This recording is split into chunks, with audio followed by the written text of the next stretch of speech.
Assalamualaikum warahmatullahi wabarakatuh. Ingkang kula hormati Bapak Kepala Sekolah SMA Negeri Setunggal Panggul, ingkang kula hormati Bapak Ibu Guru SMA Negeri Setunggal Panggul lan sedaya kanca-kanca seperjuangan ingkang kawula tresnani. Langkung rumiyin monggolah kita sesarengan munjukaken takwa lan syukur dhumateng Allah ingkang sampun amaringi sedaya kenikmatan dhumateng kita. Lan sehingga kita saged ngrawuhi sesarengan wonten ing ruangan meniki.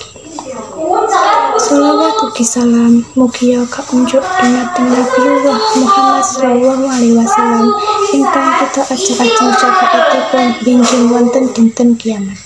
Hadirin ingkang kawula hormati, jumenengipun kula wonten mriki badhe nyatakaken pidato utawi sesorah kanthi judul pentingipun pendidikan. Bicara bab pendidikan punika pembahasannya wiyar sanget. Pramila ing sesorah menika kula persingkat mawon. Pendidikan iku identik kaliyan lembaga sekolah, pondok pesantren, bimbel lan sapiturute.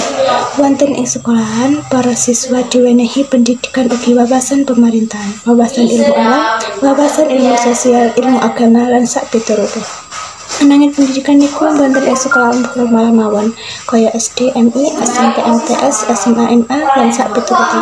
Sebab menungso urip menika kedah sinau wonten ing pundi kemawon panggon, ora mung nanging ing sekolah. Hadirin ingkang kinurmatan, pendidikan ingkang penting sangat inggih punika wawasan ugi akhlak budi pekerti. Sebab saya majune zaman generasi penerus bangsa Indonesia niki saya amburadul, saya rusak amargi kurang benteng ilmu agama ugi ilmu akhlak tata krama. Mula tugas para guru saha wali murid kudu nemeni anggone didik para putra-putri, terutamanya didik akhlak supados bener lan pinter. Contonipun kemrosatan akhlak budi pekerti niku kathah sanget mulas saking griya kalih tiyang sepahipun. Sakniki sampun jarang kita mireng putra-putri matur kalih tiyang sepah nganggem basa krama, sing kathah nggih ngagem koko. Padahal basa ingkang sae kangge tiyang sepah inggih menika bahasa krama luwih-luwih krama inggil. Hadirin ingkang berbahagia, manfaat pendidikan kagem generasi muda niku kathah sanget.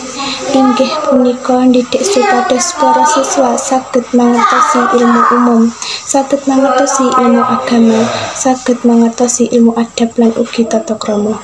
Mula bocah-bocah sing ora padha gelem sekolah, ayo padha diajak supados gelem mlebu sekolah maning. Sebab menawi putra-putri generasi penerus boten purun sekolah, mangke saged ngrasakne piyambak gelane ora sekolah lan rugi sanget.